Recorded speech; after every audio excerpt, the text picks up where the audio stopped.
Hey guys, welcome to Phil Talk. We have a guest here, Dr. Michael Huemer. Thanks for coming on, Mike. Thanks for having me. Great to be here.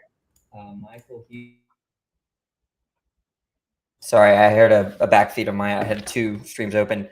Well, you're a professor at the University of Colorado Boulder, right? And you have two main concentrations, epistemology and metaethics. Is that right? Sure, you can say that. I mean, I've worked on several things. I have a pretty well-known book in political philosophy, The Problem with Political Authority. Oh, yes. But today, while we're going to touch on those disciplines, I'm going to kind of ask you a variety of questions in the realm of philosophy. But what kind of got you into philosophy? And did you start with epistemology, or did you? How did you get into philosophy, and how did you end up specializing? Well, I mean, in college, I went to UC Berkeley, and I took a course on philosophy of mind. It was called The Nature of Mind, which was Philosophy 3 at Berkeley. And I thought, I wanted to know why consciousness exists. And so I thought maybe that course would tell me. And it turned out that it did not tell me that because nobody knew. And, over 20 years later, I still don't know. Closer to 30 years later now, I guess I still don't know because nobody knows. But it was still the most interesting class, that they had, or of my whole schooling career up to that point. So, yeah. Yeah, I get the impression that philosophy of mind. I mean, I guess this is true with all disciplines, but I guess I've sort of noticed that it's hard to talk about issues of morality and certain issues of metaphysics like free will without getting into philosophy of mind. So it's all interconnected. So that's one thing I really like about philosophy of mind is that it's not so, I don't feel so isolated in the philosophy of mind, but I end up going into other disciplines. So maybe you got that impression as well. Mm-hmm. Yeah, man. I also kind of wanted to address skepticism about the external world, and like I read Descartes, and I wanted to know how you know about the world outside your mind. And I eventually wrote about that, and defended an answer that was satisfying to me, unlike the mind-body problem. I see. Let's just start with that, actually. What do you think about Cartesian skeptical scenarios? Do you think there's solutions to them, or do you think they're framed poorly? I know it's a big topic within epistemology, but we can go ahead and start with that. I mean, okay, so, one question is, are these scenarios possible? Well, they're possible in a broad sense, right? So they're not possible in like the real feasible sense. Like, I don't think that we can put a brain into that and it will actually survive, whatever. But it's logically possible. So, and I think basically almost everything has a non-zero probability, right? So if your worry is like, oh, how can we attain 100% certainty? The answer is that we cannot. But also that doesn't matter because there's no purpose for which 100% certainty is required. So, but to me, the more interesting issues are about justification. Like, why are our beliefs justified? Why does it make sense to hold the beliefs that we hold? And so, the more interesting form of skepticism argues that your beliefs about the external world are not justified because you don't have any justification to deny the brain in a vat scenario or the dream scenario or whatever. And notice how this is not just an appeal to certainty. So, it looks like the argument isn't, oh, we can't be certain that we're not brains in vats. The argument is, well, you've got no evidence at all that you're not a brain in a vat. There's no evidence at all against that scenario. Right? And the claim would be you would have to have evidence against that in order to have justification for beliefs about the physical world around you, right? Why do you think this issue doesn't bother normal people, like non-philosophers? Like, they're not, stressed out that are we brain in vats? Are we in the matrix? I mean, this is like an issue that's plagued philosophers more so than ordinary people. Why do you think that is? Oh, I don't know. I mean, on the one hand, I think many people's reaction is that these scenarios are ridiculous or something, and like just sort of like they just sort of seem crazy or something on the face. Um, and they're not really like theoretically curious about why. So if you're a philosopher, you're like, huh, yes, it does seem ridiculous, but why? Like, can we say something about the scenario that explains why we find it ridiculous? And if you answer that, it's going to be theoretically interesting. It's going to help you understand the nature of knowledge. I mean, what I say in my book, in Skepticism and the Veil of Perception, is the reason why we talk about skeptical arguments is to illuminate the nature of knowledge. But like most people are not really interested in illuminating the nature of knowledge. So, and it's like, okay, so your initial reaction is the skeptical scenarios are ridiculous, and you don't care why. So, and also, like, it's not going to make any practical difference to you. So, like, if you figure out the correct theory of knowledge, then what? Then are you going to make more money? Are you going to make more friends or something? Like, no. At least you'll know you have friends, right? Yeah, well, you might, or you might uncover more doubts. So I think I agree with you, but I think there's also, I gave a thought experiment to a friend of mine, a coworker, and I gave the scenario where she's kidnapped by a mad scientist, and the mad scientist hooks her up to some kind of vat to create basically a dream world, like a kind of Cartesian setting. But he's brilliant, and he manages to also, kind of like Inception, how you could enter in other people's dreams. I don't know if you've ever seen the movie Inception, but he makes it such that he could also appear in this dream world. And he does unspeakable things to her. And then the dream comes to an end. He lets her go.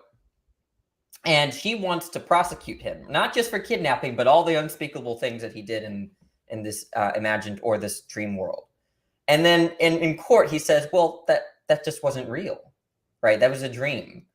Yeah. So there's a sense in which I fail to understand, number one, what it means to be systematically deceived. Like, was all her phenomenal experiences in the dream world just not real?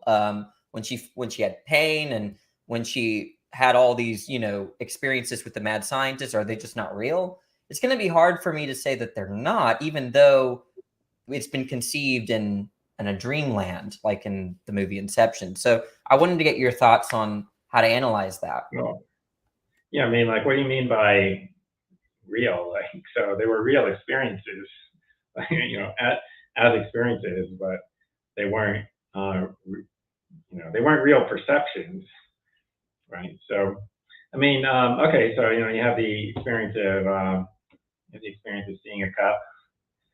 Okay, so it's true that you had the experience, so it is a real experience, but it's not true that there was a cup. So, it wasn't a perception; it was a hallucination. Now, the question of like, can you prosecute people for what they did in dream world? It depends on the crime. So you could prosecute a person for whatever, torture or something, for inflicting severe pain and distress. You can't prosecute them for like violating property rights because they destroyed a house in the fake world, because it wasn't a real house and nobody owned it. Yeah. But so, I didn't know if you were finished with your thought. But I guess the idea also is that you gave the example of the cup. The idea is that, okay, yeah, I'm experiencing the cup, but what differentiates it exactly from the dream world cup? How I see it is that one analysis of that, it's the sort of thing that explains the phenomena. So like all the right atoms and all those natural kinds that chemists and physicists mess around with, that explains our phenomena. That might lend itself to a real cup. But I guess whatever explains the cup in the dream world and whatever explains the cup in the quote unquote real world, to me, they're just not. I mean, I guess I would ask you. I guess the question I'm asking is, how do you distinguish between a real cup and the dream world cup? Even though you have the same kind of, you can drink from both, you can think that both are in front of you, and such and such. Yeah. Well, how do I distinguish in the sense of like, what is the difference between them, or like, how can you know if you're drinking from a dream cup? Because like in some sense, if I was drinking from a dream cup, I wouldn't know. So, like in some sense, I can't distinguish. But what's the difference? Well, the dream cup is like, whatever. It's like, it's not a cup, right? And doesn't exist, in fact, right? There's a configuration of the computer or whatever that's generating the virtual reality experience. That's what there is causing your experience. And then in the normal case, there's a cup that's causing your experience. Okay. I'll work with that. What I wanted to move on to justification then. And part of this is that you what do you mean by justification, and how is it that I think in your previous work and interviews you do intuitions do participate in justification, and I wonder how that works. If you could just kind of model that for us, that'd be great. Yeah, I mean, what is justification? It's something something that happens to your belief so that it's rational or reasonable or it makes sense to hold it or something like that. So, I mean, I can just give synonyms like that, right? I don't exactly have a definition apart from that. But, and, also I guess we're saying there's a particular kind of reason for belief that epistemologists are concerned about, known as epistemic reasons, i.e. reasons that indicate that the thing is likely to be true, as opposed to like prudential reasons or something. Okay, so that, it turns out that religious people are happier than non-religious people. So that's a reason for believing religion, but that's not an epistemic reason, right? It's a reason because, you want to be happy. It's not an epistemic reason because that doesn't indicate that beliefs are true, per se. So, and what's my theory of justification? My theory of justification is that what justifies beliefs is appearances. So, meaning the reason why it makes sense to believe something is that the thing seems true and you don't have reasons for doubting it. Something seems correct to you and you don't have any reasons for doubting it, then it makes sense to believe it. That's like, my theory very briefly in a nutshell. All right. There's a thing called an intuition, which is a type of appearance. Right? So, I'm using appearance to refer to the kind of mental state that you're in, that you report when you say it seems to me that so-and-so, or it appears that so-and-so, okay? So an intuition is a type of appearance. It's one that results from thinking intellectually about something, not from going through an argument, but from directly thinking about a proposition and then it seems correct to you, as opposed to like seeing something with your eyes or remembering or introspecting. There's just intellectual contemplation. I see. So if your notion of, and I'm making sure I'm understanding you correctly, your notion of justification is tied to appearances kind of ultimately. What if that's correct, then what's your kind of self-knowledge? Because I want to say that, okay, I believe that I'm having a conversation and that I know that I believe that I have a conversation. Is it on your view that appears to be the case, or is there some kind of more, I guess, a different kind of relation there? Yeah, although, it gets to be a little confusing when the example is, it appears to me that I believe that I'm having a conversation. So there's like a third order proposition.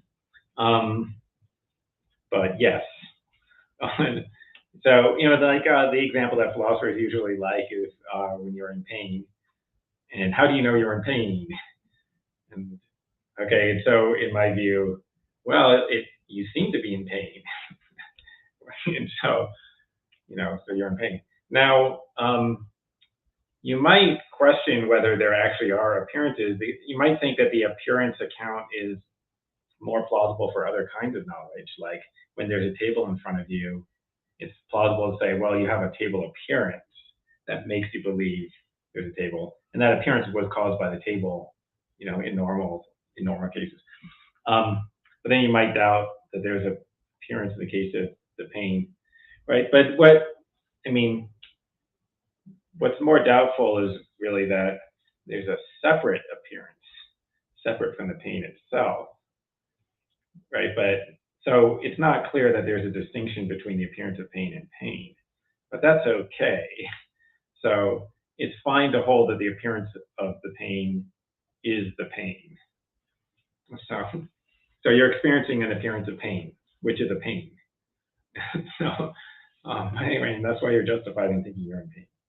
I see. As just the idea is that appearance, there's like an open question about whether it's actual, right? If it appears like X, well, it's possibly the case that there is no X. And so if there's that kind of relation, not necessarily appearance, but if there's an open question that, I don't exist, or that I don't believe that I don't in fact believe that 2 and 2 make 4 when I think I do, when it appears that I do, then that's a kind of skepticism that that even in well, like I think Descartes wanted to rely on that unique relationship between you and your mental states as to extrapolate knowledge of the external world. So if it's appearances all the way down, I wonder if someone like Descartes are sympathetic to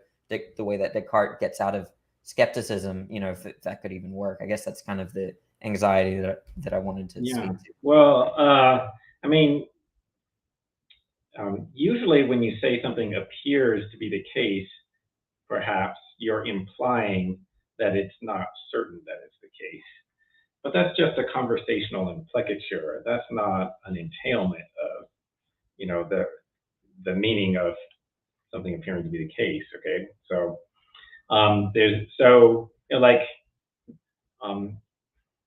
it would, somebody asked me, hey, do you have a desk in your office, which I'm sitting at right now? It would be weird for me to say, it appears so. I should just say, yes, I have a desk. Okay. But it's not because it's false. It's correct that it appears so. Okay, so, in the case where I'm in pain, it's correct to say I appear to be in pain. It's just weird to say it because you can say something stronger, which is I am in pain. I'm definitely in pain. So anyway, so I'm not trying to imply, I'm just going to cancel the conversational implicature. I'm not implying that you're not certain that you're in pain. I see. If we could move on to a little bit of metaphysics, do you see yourself as a naturalist? I don't think so. I don't really think those terms. I'm not even sure what naturalist or naturalism means. I'm not sure what the word natural means in philosophy. But the people who call themselves naturalists, I think they disagree with me about several things, and I don't think they would call me a naturalist. So I don't think I am, because I think I'm a mind-body dualist. So I think mind is non-physical. Also, I believe in free will. I believe in libertarian free will, and I believe in abstract objects. Abstract objects exist necessarily; they're not physical.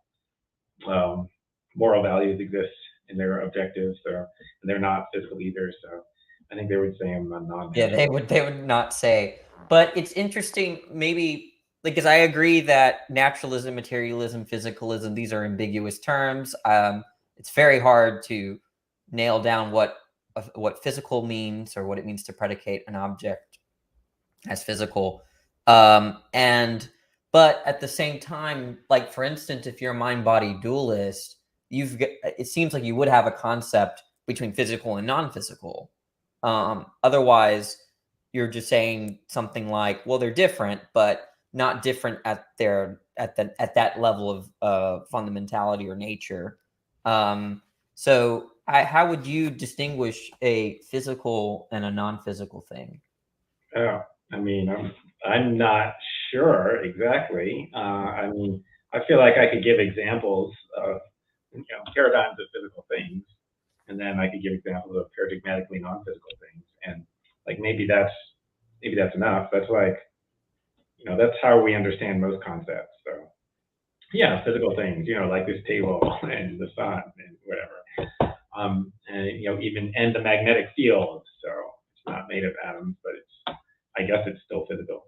But non-physical things like a thought or the number 2, right? So abstract objects or mental states or something. I think it's really the physicalists who have a puzzling position, or like the reductive physicalists. They're like, no, thoughts are physical, and feelings are physical.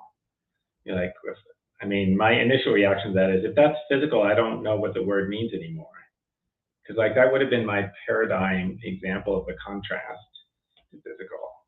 But anyway, okay, but you make sense of it when they say, oh no, well, what I mean is that it's really a brain state. Brain states are physical. I agree, brain states are physical. So, okay, so I didn't exactly answer, what the definition is, but like one thing is they're in space. They have locations. Maybe they have sizes and shapes or something, or at least the physical objects do, right? And then Yeah.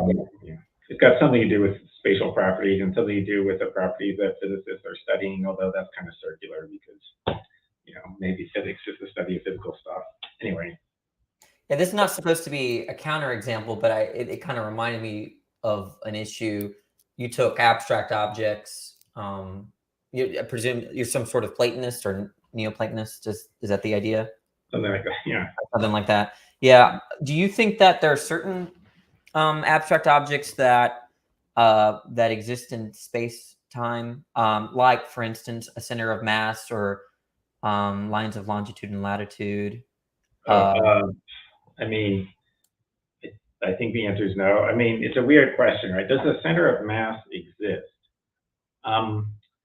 Bodies have a center of mass. There's a correct answer to what is the center of mass of this object, where you show somebody an object, okay? But is that an object?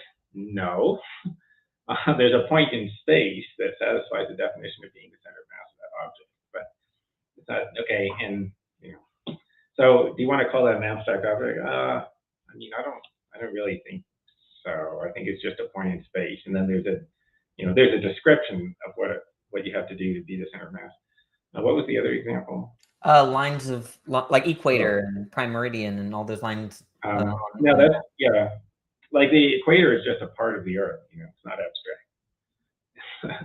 Oh, okay. So, like, do you think the equator has like a mass, like you can weigh in kilograms? Maybe it's like just, I don't know. There's some like mathematical idealization, because maybe it's an infinitely thin slice of the Earth or something, an infinitely thin ring around the Earth. I don't know. It's a location, right? But it's not like a location in absolute space. It's a location relative to the Earth. So, I see. All right. And I wanted. Okay, so you said that you accept libertarian free will. I was hoping I would ask you about free will. I guess I don't know. We could talk about what libertarian free will is and compatibilism, but for the viewers that don't know what it is, just Google it, because I want to take as much time to talk about the more technical stuff. So there are interviews that you could look up of having people on explaining these things. So well, it's just free will that's not compatible with determinism. Right. Yeah, I guess.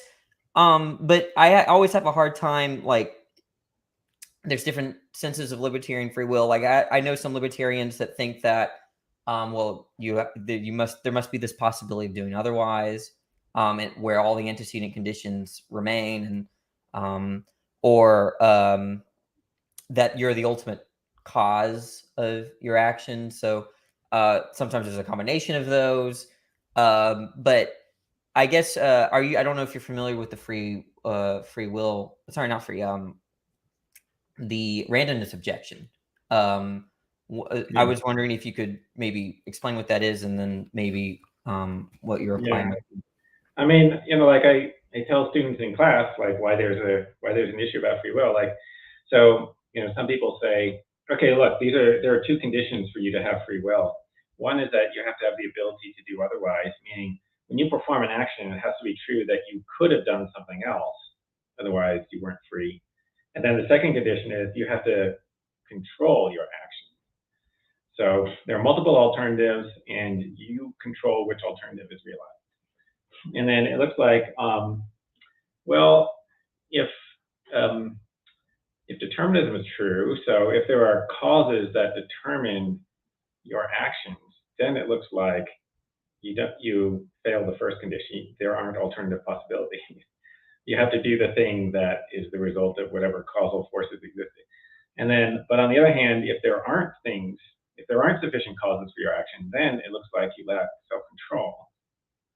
Because it looks like, so then your action wasn't caused by your beliefs or desires or goals or anything like that. And then it kind of looks like your action was just random, actually, right? And so, it's not good either way. If your action's random, then it's not under your control. If it's determined, then there weren't alternative possibilities. So you can't have both conditions, so you can't have free will.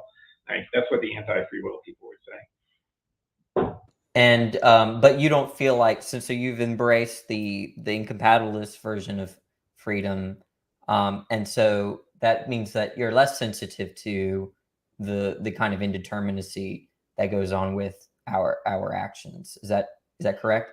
Yeah, I mean, yeah. So surprisingly to most people, the most popular view among philosophers is that we have free will and everything is determined.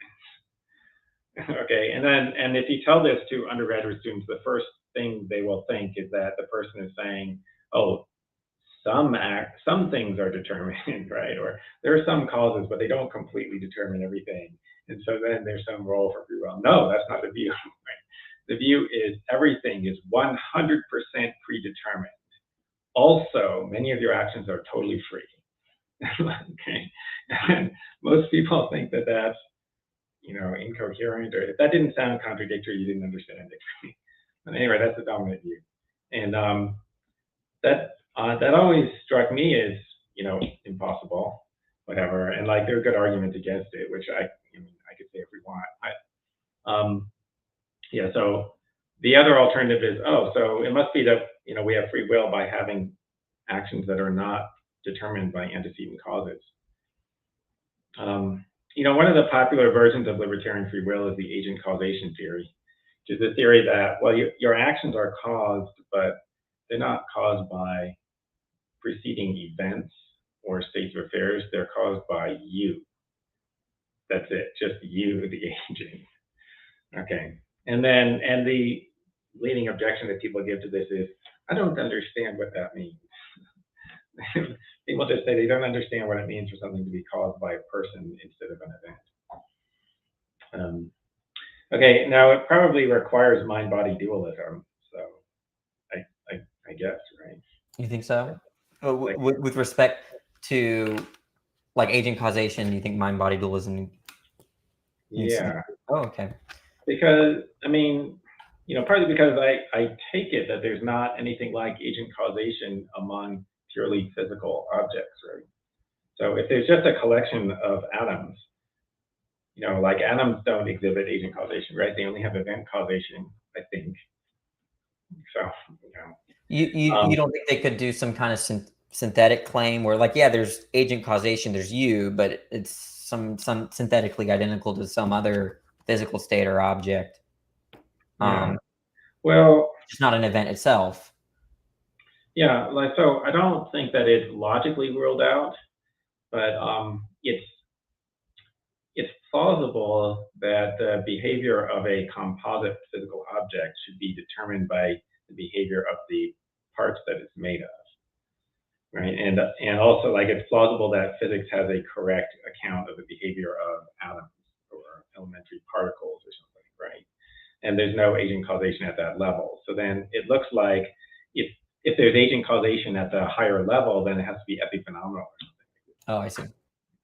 Because the you is just kind of riding along with whatever the real explanation is underneath. Right, yeah, I see. Yeah. Right now, so you could deny that. You could say no, not necessarily true that a higher level is completely explained and determined by the lower level stuff, right? So you could have a theory of emergence, And one last question about the randomness. So I guess one of the reasons why I lean towards compatibilism is this specific question that could be asked is, why did you do this action rather than another?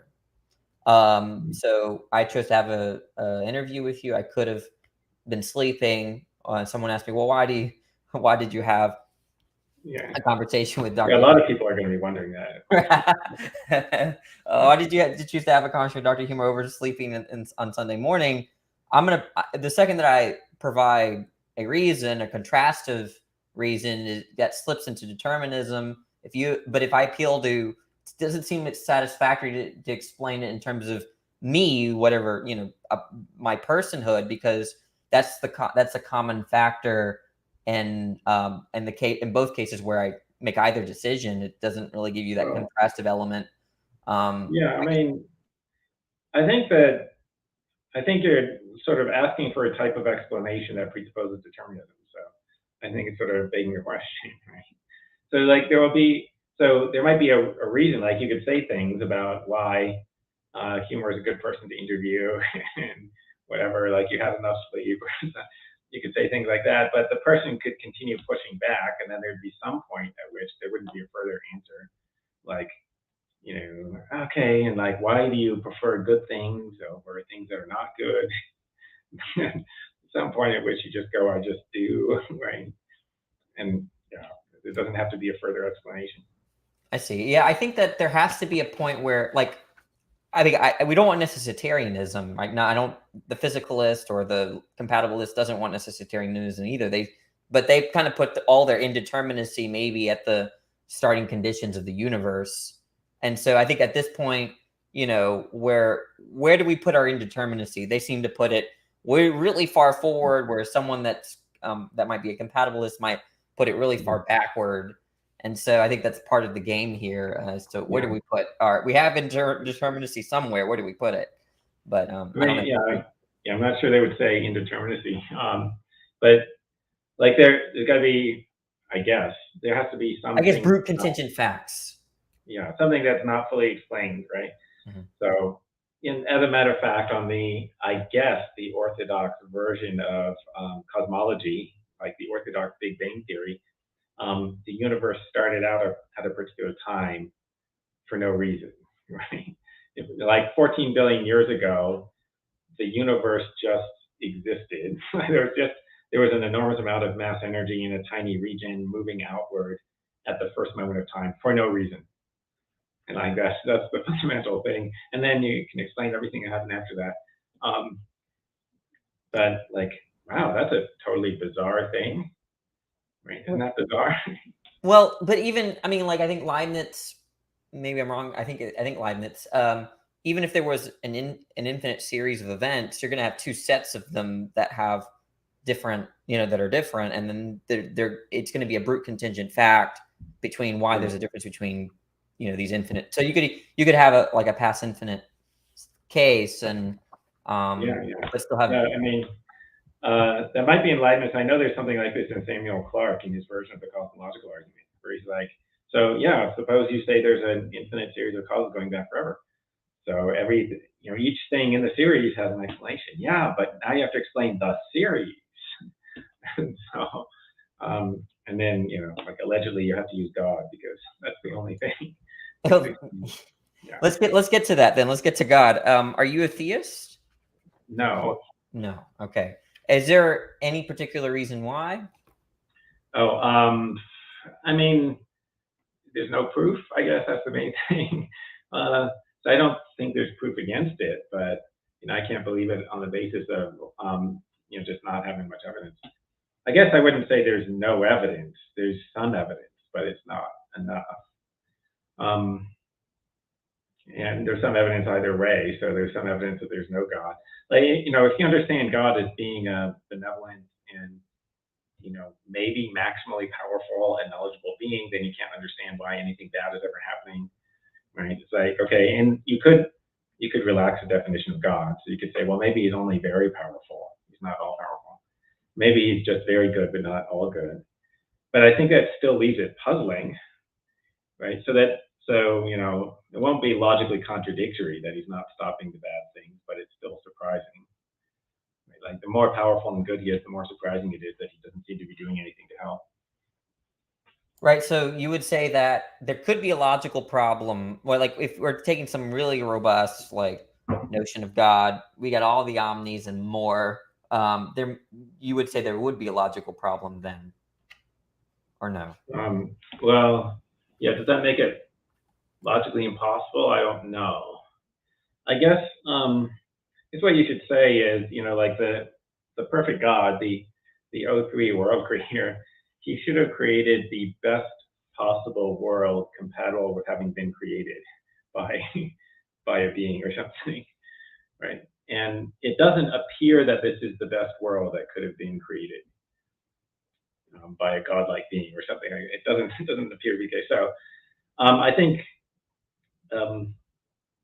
I guess it's logically impossible, I guess, for the perfect being to have created something less good than you could have. Okay, but now you could say, well, but it's not 100% certain that this isn't the best world that could have been created or something. Yes, yeah, is that true? Maybe it's just like the omnipotent being would have performed the best action that could be performed. Yeah, which would necessarily be the best world. it's a tough one. I think that a lot. What do you think about the free will theodicy in response to like a logical problem of evil? Do you think that works?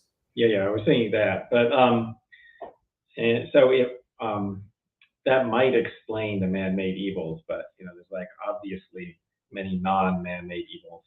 So, but I mean, it's not that plausible anyway, even for the human-caused evils.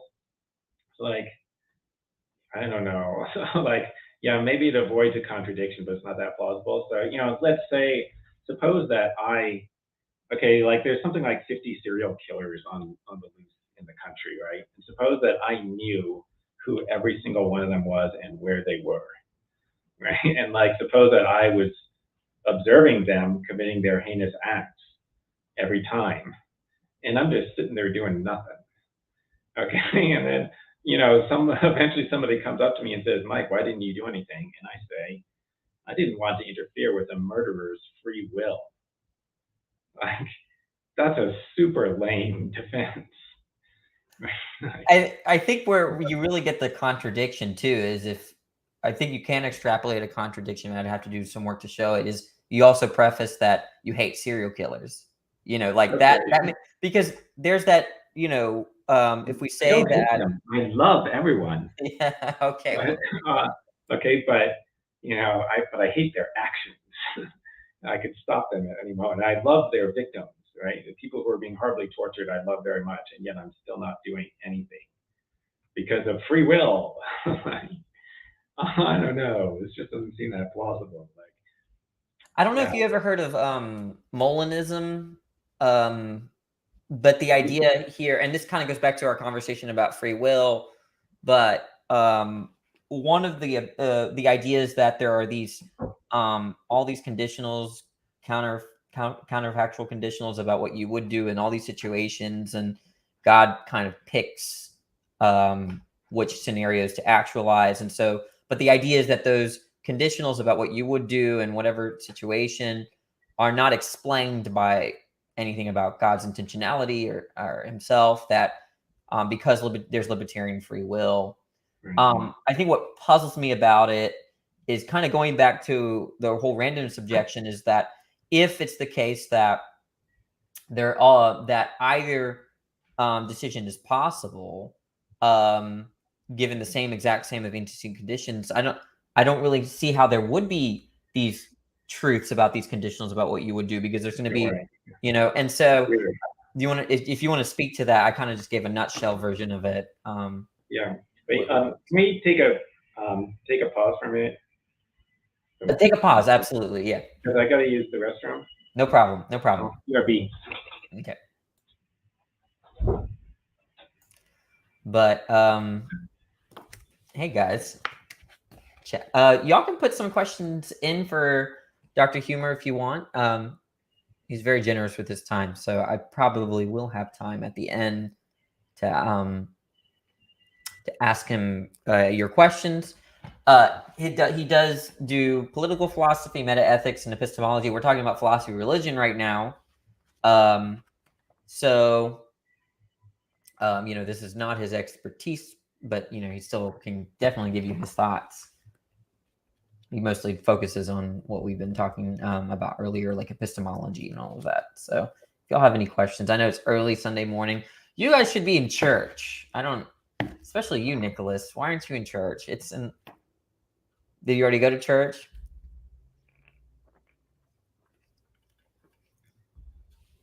And for those that are watching in the future, I'm going to timestamp this into where you can just skip the break or the pause. So you can go ahead and do that. Cameron, are you still fired? I might rehire you, Cameron. I think you're here early this morning, so I think this shows a kind of repentance. So I'm in church. You're in churches where like giving logical problems of evil and whatever. That's funny. All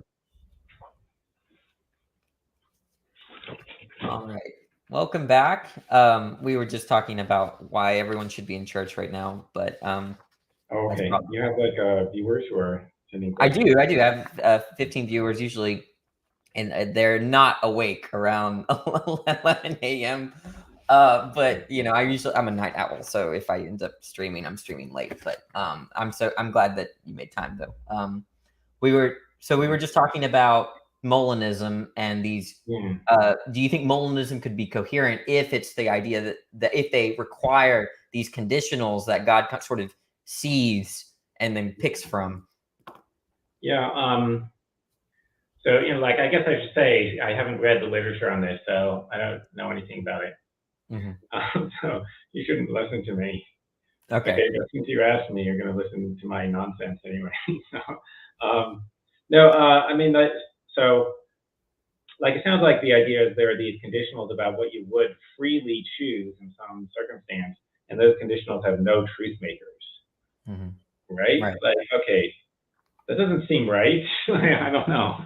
It doesn't seem like there could be these truths with no truth makers.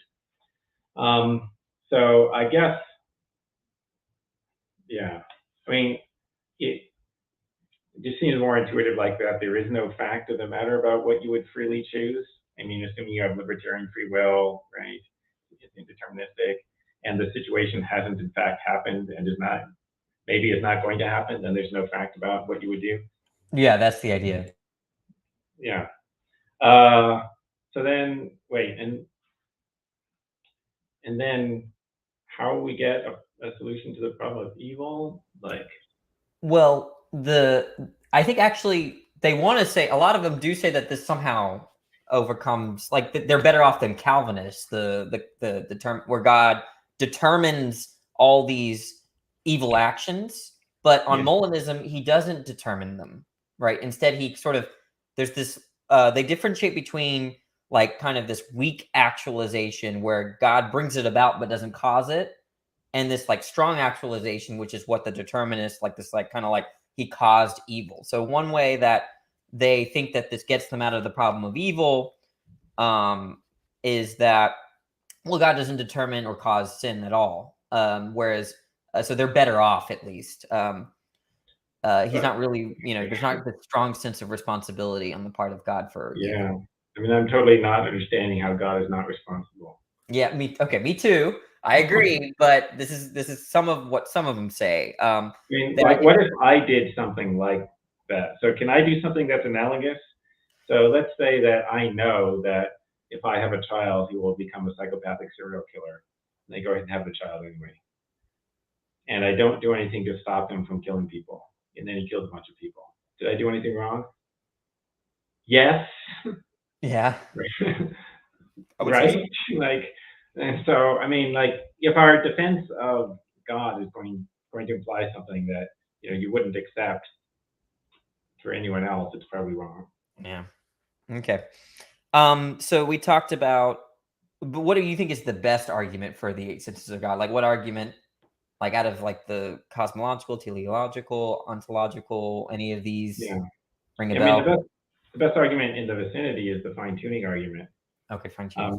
I mean, this can't establish the traditional like triple omni properties, but it is an argument for intelligent design. Okay. All right, and let's go ahead and get into a little bit into metaethics.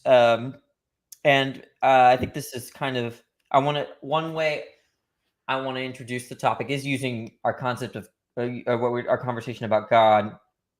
Earlier in an interview, I think earlier this week, I was listening, and one thing that was said was that there was this analogy where you have moral anti-realists that talk about make moral statements or moral claims, but they're anti-realists. And so that's like saying that if like atheists, the idea they reject the existence of God, go around talking about what God wants and how God created this and that. Yeah. You kind of established kind of analogy. I don't know if you think it's totally analogous or not, but I wanted to ask you, do you think there's an analogy there? Yeah, I mean, I don't understand what the difference is between the anti-realist talking about morality and the atheist talking about God. It's like no atheist goes around talking about God. Right? I guess they might use expressions like "God damn it," like, so they would use the word, but they wouldn't mean it. But like they wouldn't plan their lives around what's written in the Bible, right? They wouldn't say, hey, we need to outlaw gay marriage because the Bible, blah blah blah.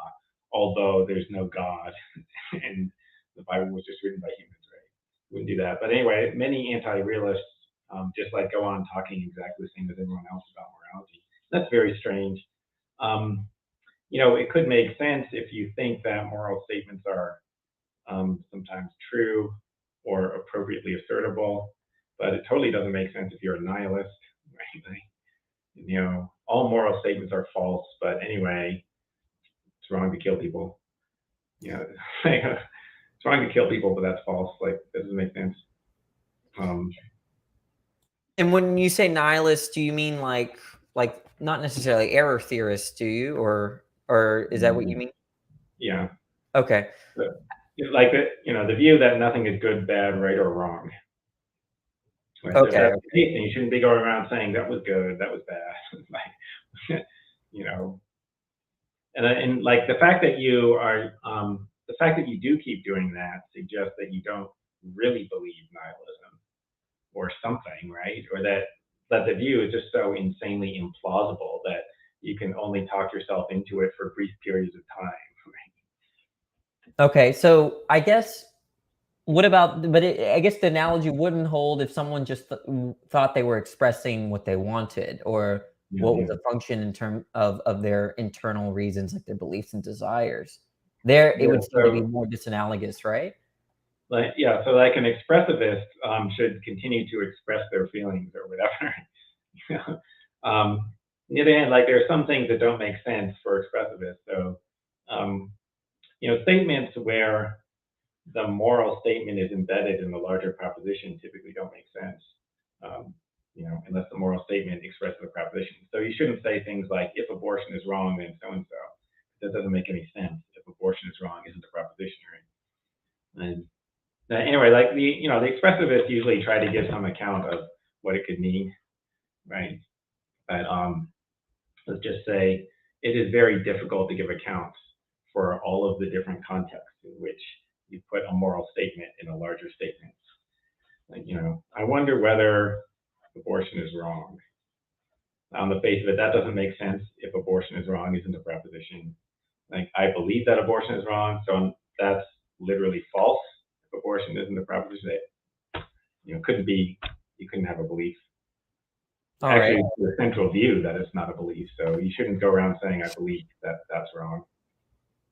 You see, I lean anti-realist, so I do want to talk about this. Like I kind of look at it like the meanings of words. Like maybe you think that there are meanings of words independent of our aims and our goals and desires, our beliefs, but I'm assuming not. We're all these terms that we're expressing with our vocal cords, I think that they carry a meaning. These expressions carry a meaning. I think it's true that that the sentence, I will eat lunch after this interview, that sentence means something, but it only means something in relation to my meaning and intention.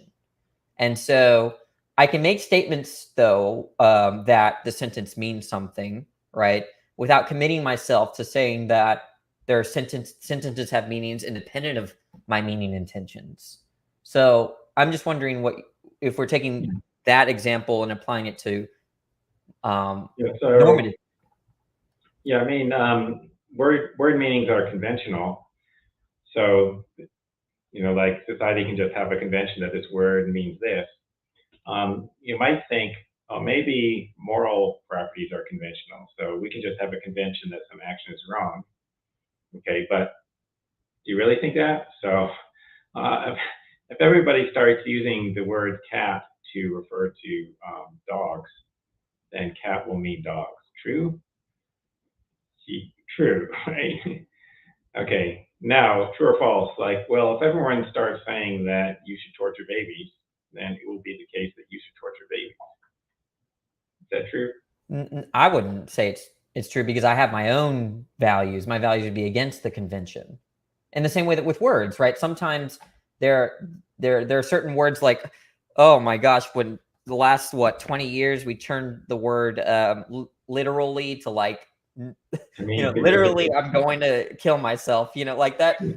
That's just not, people say that, and I'm just really against that now. I literally died of embarrassment. Right. So I mean, the point is that the whole word example, we can make claims about the meanings of words and sentences without committing ourselves to a kind of word meaning realism and so in the same way, if I say, well, if someone asks me, do you think it's wrong to eat babies or whatever, I'm going to say, yes, I think it's wrong, but I'm just expressing what I value, and like what I find to be good for me, or and so I think that's kind of where the language is.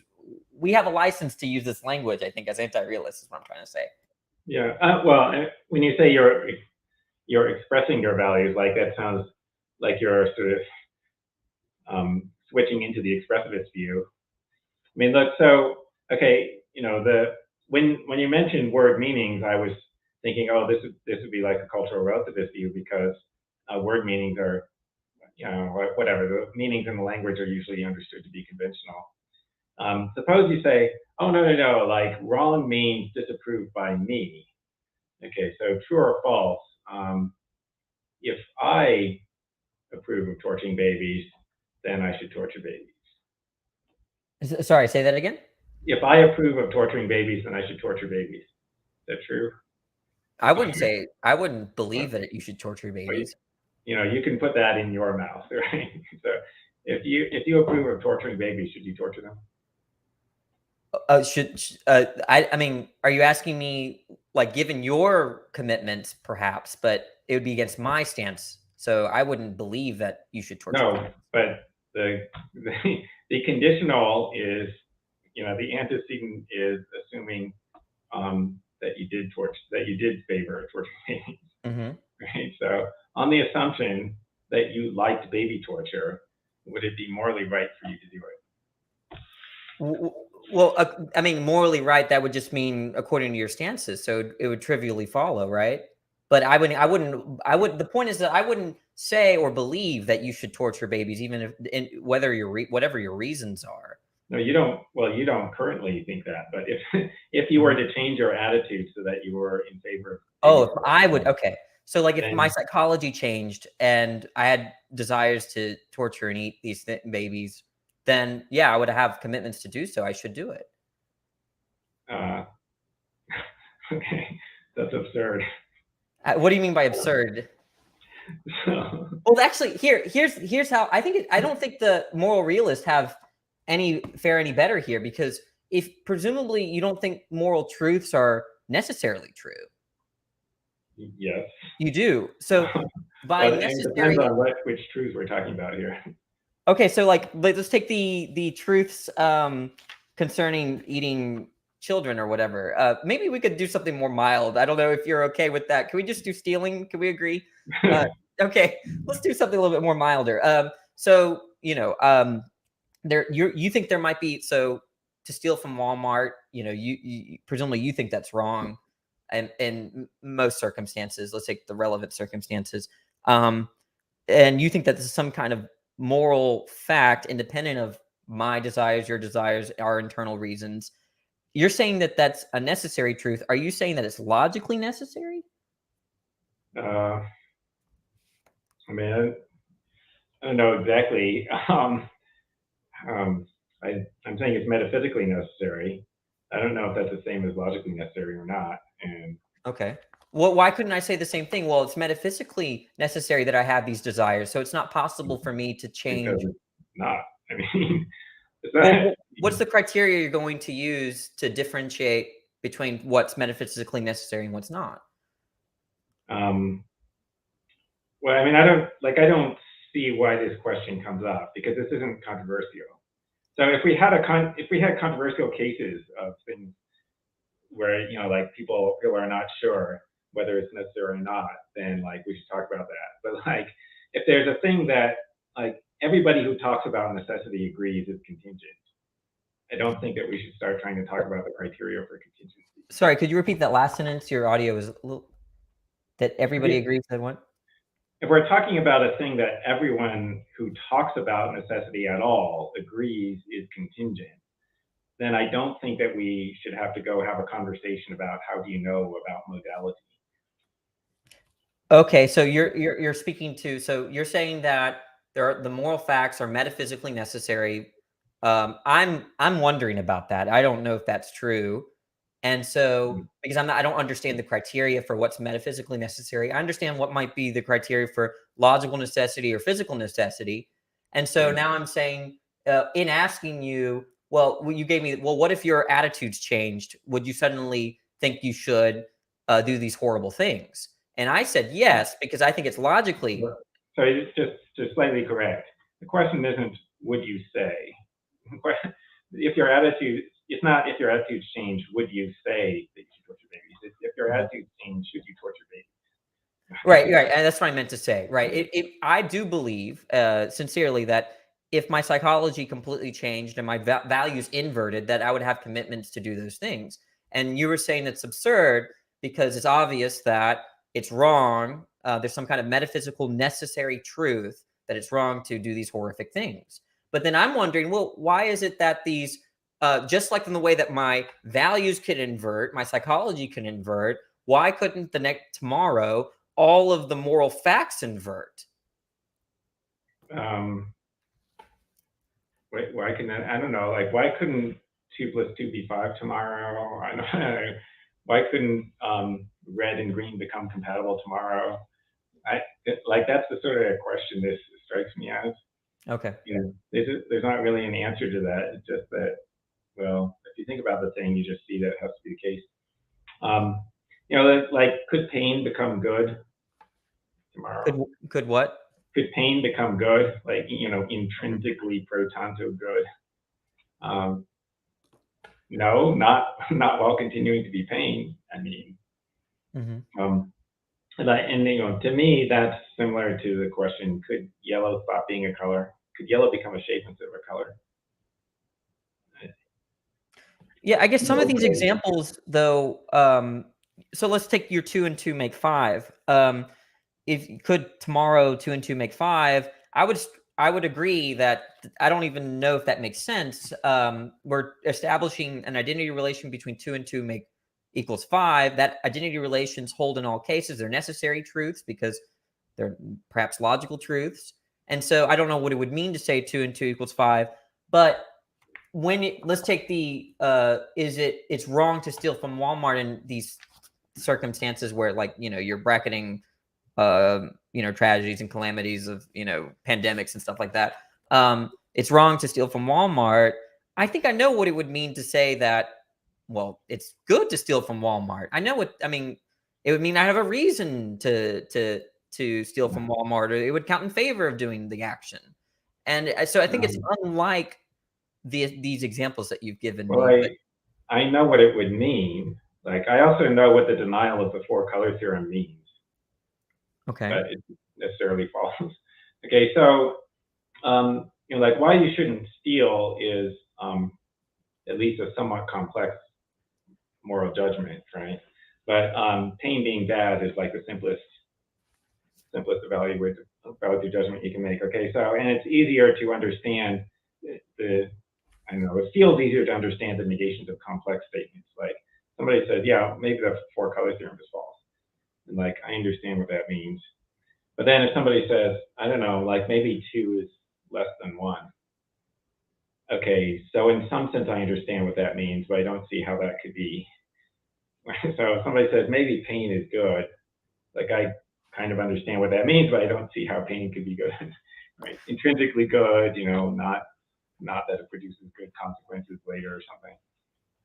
Yeah, I mean, maybe we're talking about, because there are different senses of the word pain. I think there's a sense of the word pain where it's analytically implies that it's bad because a pain state, or when you're in pain, you find something aversive, and that aversive is there's your normative concept that you can derive bad from. But then I think the way that you're using pain is just purely in a qualitative sense. But it maybe not, or yeah, I mean suffering or something. So I'm including the person not enjoying it. Okay, but how, you know, being averse to it is not an evaluative condition. That's a descriptive condition. oh, It's a descriptive fact that somebody is averse to an experience. oh, I think that would be a disagreement between us, because I think the idea of maybe you and I have a very different conception of normativity, but or what it means to evaluate an evaluative thing. Because I just mean that something that is normative is something that you can use as a rule to evaluate success and failure, right? So if I find I don't know, I hate roller coasters. If I find roller coasters aversive, then that counts as the rule that I could say that if I'm riding a roller coaster, something wrong, I'm failed. There's an out of accordness relation, and I think this applies to epistemic senses of normativity too. And so this is my concept of normativity, is that I can say I can evaluate the world in terms of success and failure, whether it be epistemic or practical. And so pain, there's a sense in which if I find something aversive and that there's something, the world is out of accord with that aversive attitude.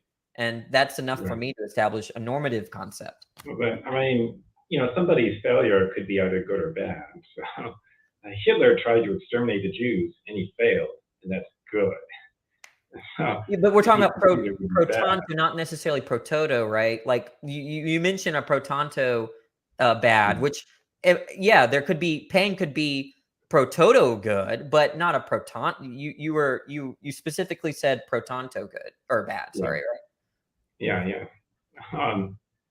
So, but you know, somebody's succeeding at some plan. Whether that's good or bad depends upon what the plan was and whether the plan was good or bad. Mm-hmm. And so, okay. So I mean, like I think I can make the purely descriptive judgment that somebody was aiming at X without making any evaluative judgment. Aiming at X, you said? Yeah. Okay, so but if you're aiming at X, isn't there a kind of an open question of whether you will hit the target, so to speak, or whether you'll succeed or fail? Yeah. Yeah, and that's to me what normativity is. But it's not. Okay, well, what do you mean by? Can you tell me what you mean by normativity? Then I don't know what you mean. I could say he hit the target, and I could not think that there's anything good about that because I don't think that that was a good target, right? But what do you mean by good there? Because remember, the way I'm understanding good is this kind of relation of success failure to a rule, right? It's success that's good in virtue of the rule that we've provided. In this case, the aim. But you're saying aims don't. But that's not your conception. Yeah. Well, yeah. I mean, you're trying to define good as a descriptive concept, but I mean, you can evaluate somebody's achieving their aim either positively or negatively. So success could be either good or bad. It just depends on what it's success at. Okay, so let's say you and I witness someone stealing from Walmart, and you and I say, well, that's not good. They had an aim to steal from Walmart. So, and let's say they succeeded and got away with it. That was good for them. What it would mean for me to say, for us to agree with you and say, well, that was not good, that was bad, is that we have a rule in mind. We have something by which we can evaluate the world as success or failure, good or bad. And I so don't know if I have to have a rule, but and I mean, are you saying that, oh, actually, I'm saying the person didn't succeed in some other way? They succeeded in their goal of stealing, but somehow they were otherwise not succeeding? Well, they weren't, it was bad. The notion of failure and success, good or bad, or right or wrong, these are all near synonyms for me. But the point is that we can say, while acknowledging that they succeeded in stealing, when we agree and say that was bad, we have a rule in mind that to evaluate, right? Or no? Well, I mean, we might have a rule, but not necessarily. Sometimes you don't know why you think that something was bad. I mean, like sometimes you can't state a general rule. You just think that particular thing was bad. Okay. You know, sometimes you state a rule, but then it turns out that that's not the rule that you're using. Turns out that you're mistaken about, you know, about why you thought it was bad. Yeah, I guess when I think of if something were to be bad, independent of like an evaluative measure or rule, is what I'm saying. That would, for me, that's like hearing. I struggle to know what that means, because that's like saying there's success there, and we're asking, by what standard are you saying that success rather than failure? Well, no standard, and look, no I mean, rule. I don't know.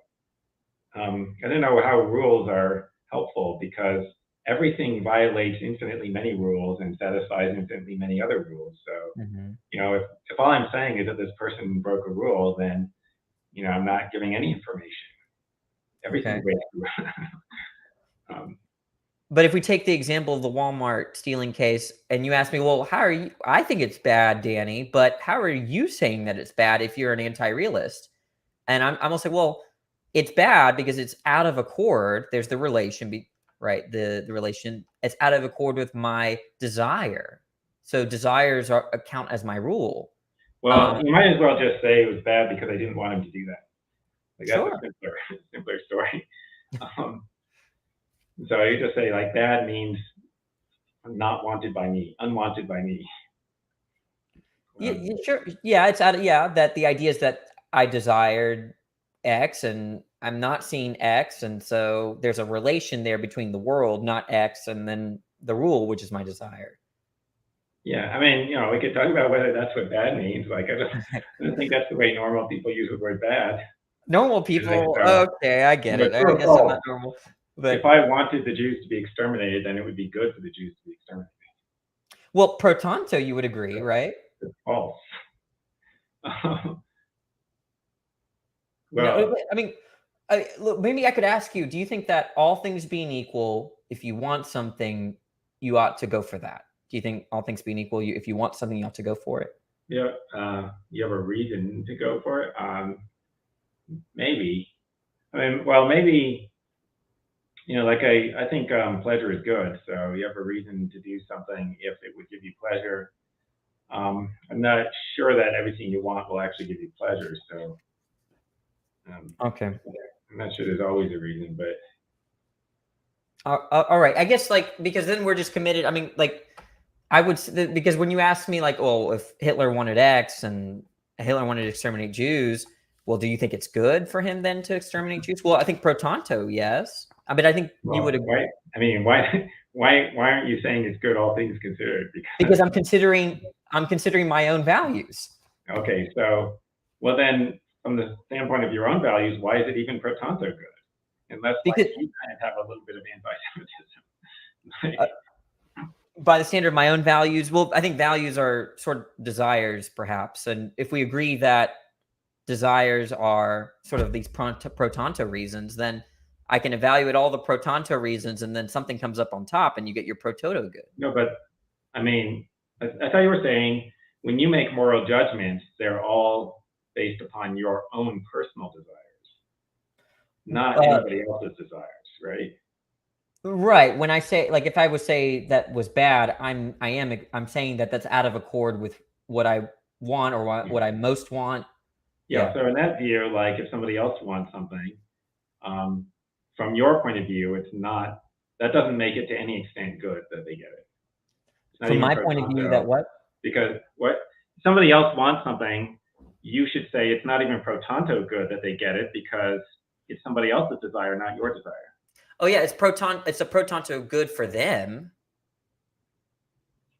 Oh yeah, okay. Well, so I mean, like I'm not sure, and I'm understanding how good works for you, but anyway. Okay, well, so, maybe we can move on. I appreciate you, engaging a little bit with my view. Maybe it's ridiculous, maybe it's not. I don't know, but I wanted to move. What? Yeah, I mean, so like if I said this to most people, I say, true or false. If I wanted the Jews to be exterminated, it would be good for them to be exterminated. Almost everyone says false. I would say false too. Now, well, I don't see why. Okay, Because and if you want to build in, also, I don't have any other desires that would conflict with the Jews being exterminated, right? But it is my one burning desire that I feel more strongly about than anything else, right? If I were really a super strong anti-Semite, then it would be good, right? And then I guess on your view, you would say true, but like almost everyone who thinks about that thinks that that's false.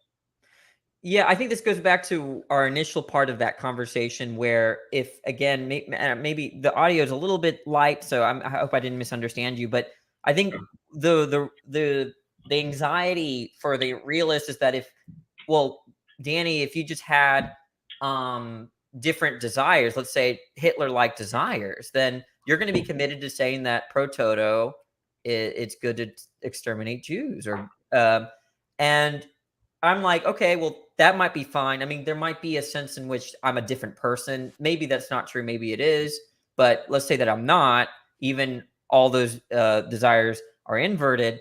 I'm just saying, I just don't see why.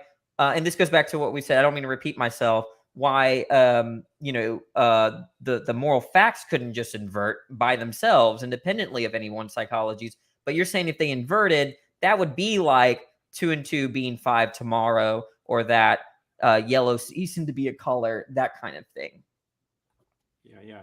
By the way, is this microphone helping? Oh my God, it's so much better. I should have asked about it earlier, but I was afraid that there was no mechanism by which you could improve it. But oh yeah, no, I forgot to plug in this the good quality microphone. Okay. Well. Anyway, yeah. So I mean, my view and the view of most moral realists is, well, there are necessary truths about good, bad, right, and wrong. Now, so it's commonly said that so the view is that moral truths are necessary, but I guess I should qualify that, right? There are some necessary truths. Mm-hmm. Okay, but it's got to include all of the qualifications in it, right? Like there's a pain and it's undeserved and it's not leading to any good thing after that. And so, if you get the complete descriptive profile, okay, then it's a necessary truth that it's bad. I see. And this brings us to this distinction between moral particularism and moral generalism. Yeah. Do you lean towards one or not? I don't know. I mean, like I want to say that I have a moderate view. I don't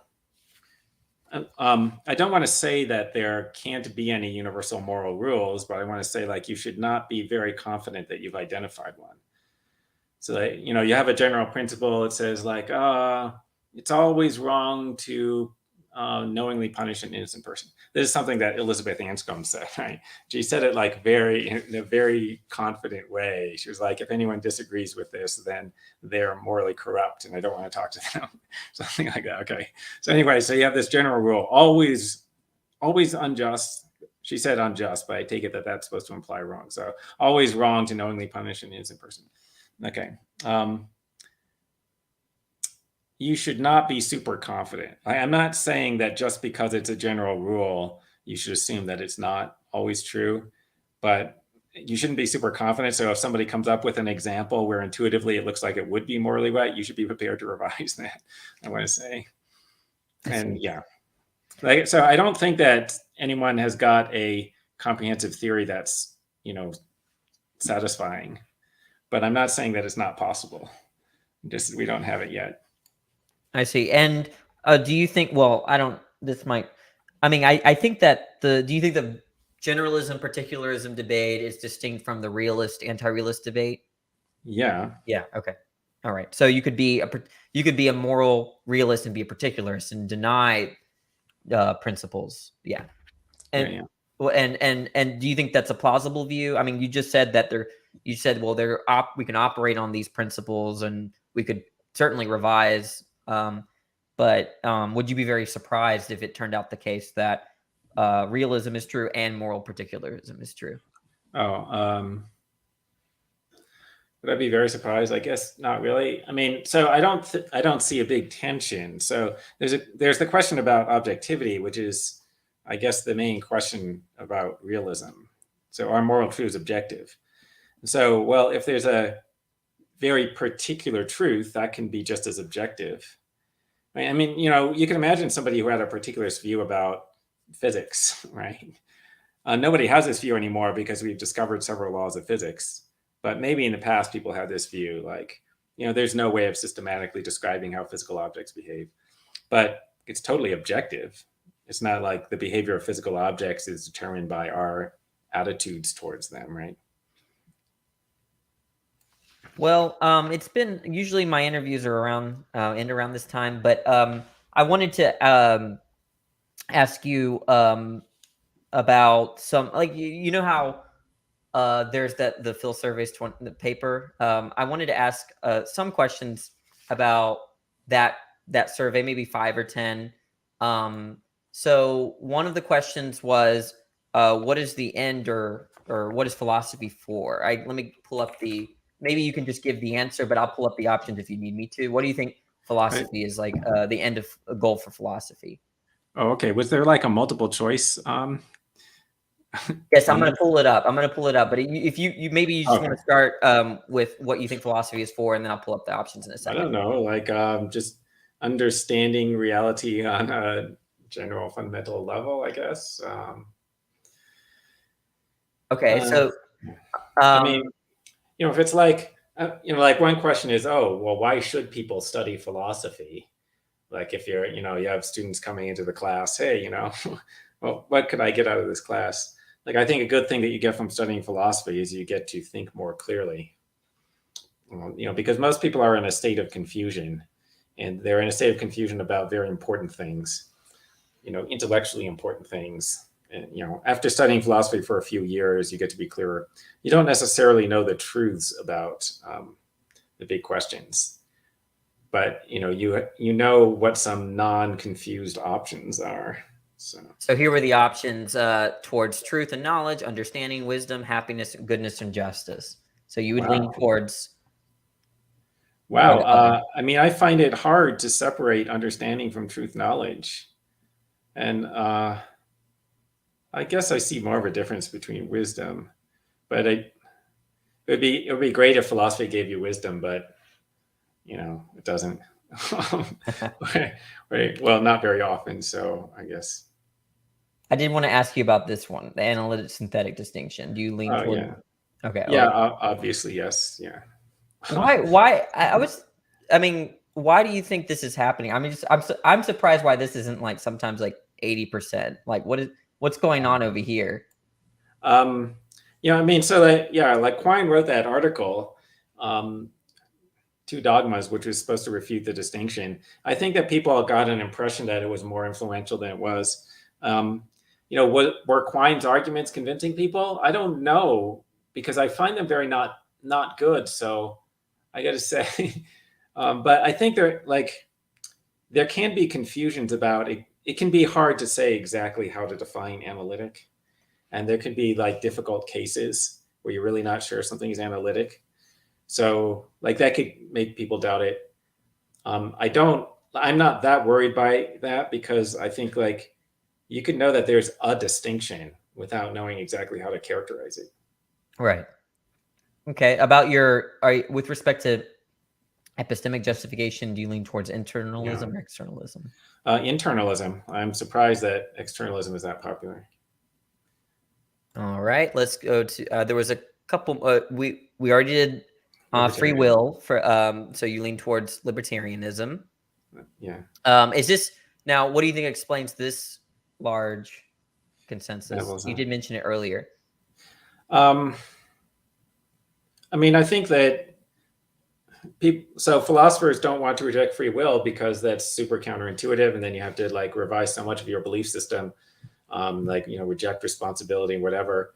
But at the same time, like they don't understand how free will could work if it's not some compatibilist story, right? Like there's the agent causation story, but it's kind of confusing, right? And so like a lot of contemporary philosophers just don't like having views where if you adopt that view, you feel like you don't really understand what's going on. All right. And a couple more. Logic, do you classical or non-classical? Yeah, of course, classical. This one puzzles me too. Some of these. I think non-classical logic is basically just changing the meanings of logical terms. Okay. And we already went over your views on physicalism, non-physicalism. You lean towards non-physicalism. Right. And I think there was one more. There are a lot. We don't have time for all of them. Yes, I wanted to get your view on personal identity.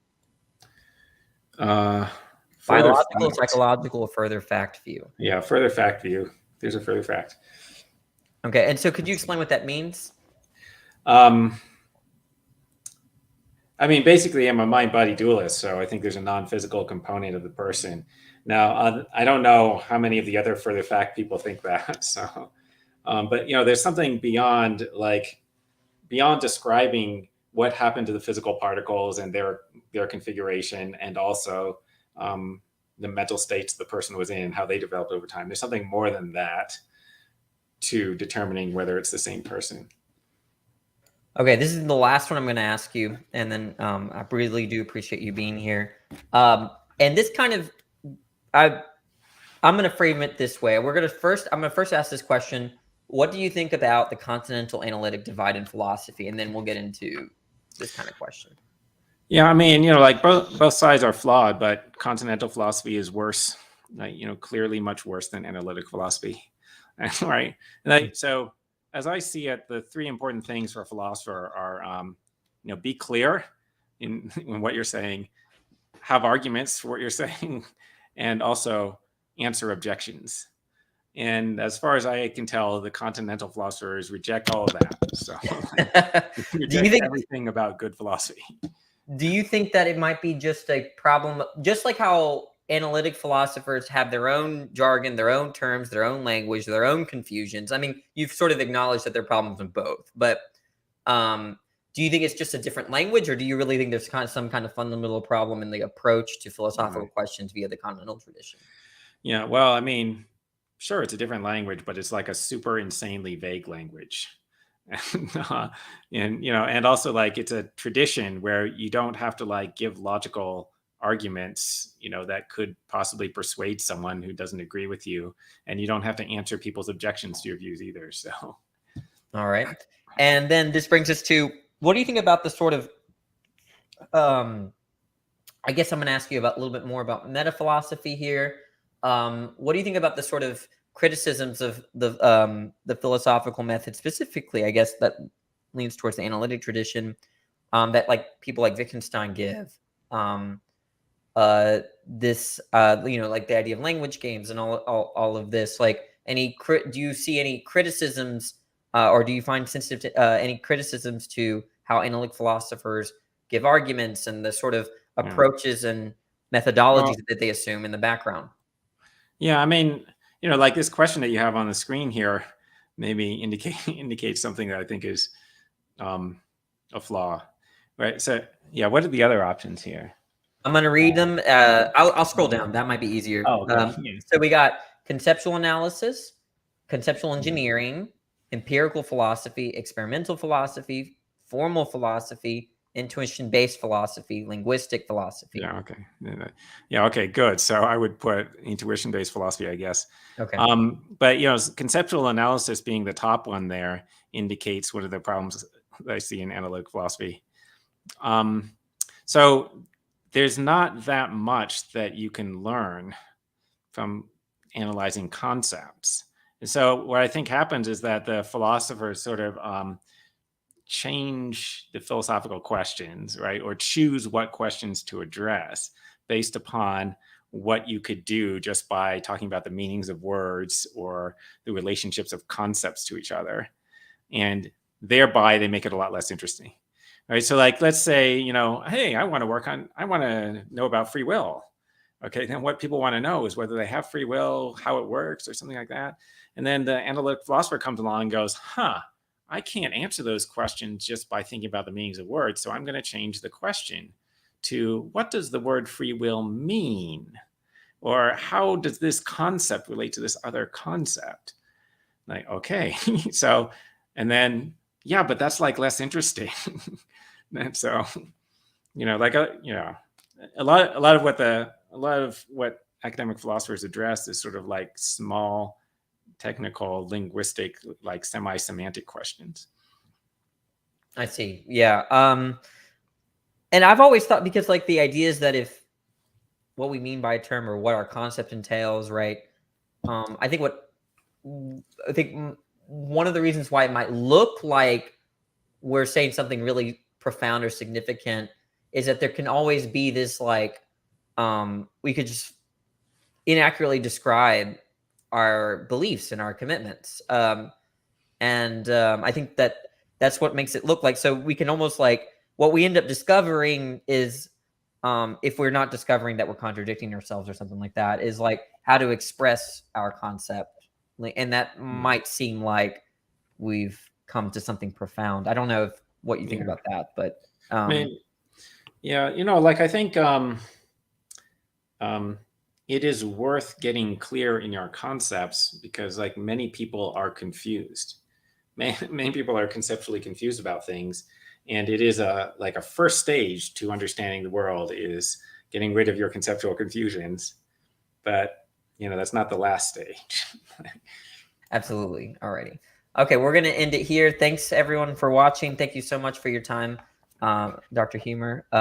I appreciate it. We're going to go ahead and end the stream. Y'all have a good day. Great. Thanks for having me.